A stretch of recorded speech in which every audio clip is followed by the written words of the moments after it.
ଜାମଗୁଡ଼ାରେ କ୍ଷତ୍ରିୟ ବର୍ଣ୍ଣର ବିଭିନ୍ନ ଗୋଷ୍ଠୀର ମିଳିତ ବୈଠକ ଅନୁଷ୍ଠିତ ହୋଇଛି।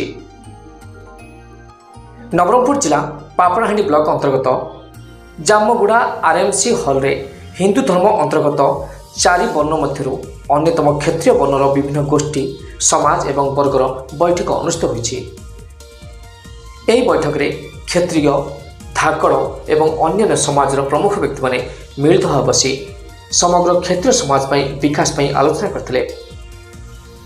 ଏହି ଅବସରରେ ବୈଠକକୁ ପରିଚାଳନା କରିଥିଲେ ସୁରେନ୍ଦ୍ର ନାୟକ, ଅତିଥି ଭାବେ ଚକ୍ରଧର ସିଂ, ରୂପଧର ନାୟକ, ସୂର୍ଯ୍ୟବଂଶୀ ଜୟନ୍ତ ପାତ୍ର, ରାମଚନ୍ଦ୍ର ସିଂ, ଧନେଶ୍ୱର ସିଂ, ଭଗବାନ ନାୟକ, ଲକ୍ଷ୍ମୀନାରାୟଣ ପାଣ୍ଡେ, ଭିକ ନାୟକ, ଅମର ସିଂ ପ୍ରମୁଖ ଯୋଗଦେଇ ନିଜର ବକ୍ତବ୍ୟ ପ୍ରଦାନ କରିଥିଲେ।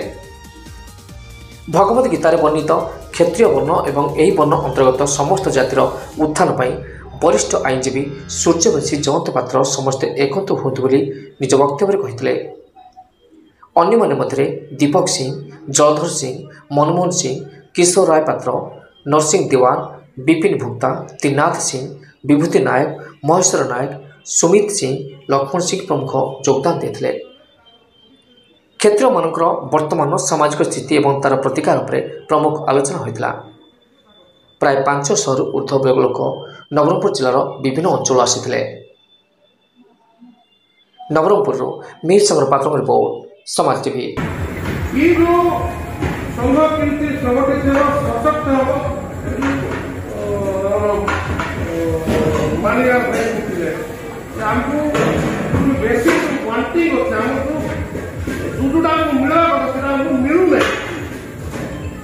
कारण आम ठीक जगह किसी उपस्थापन कर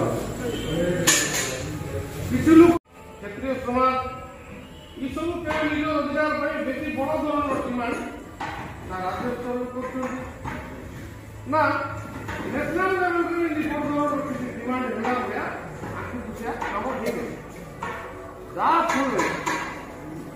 आपण संख्या बेसी थिबा सत्वे सरकार आपण नजर देउछि।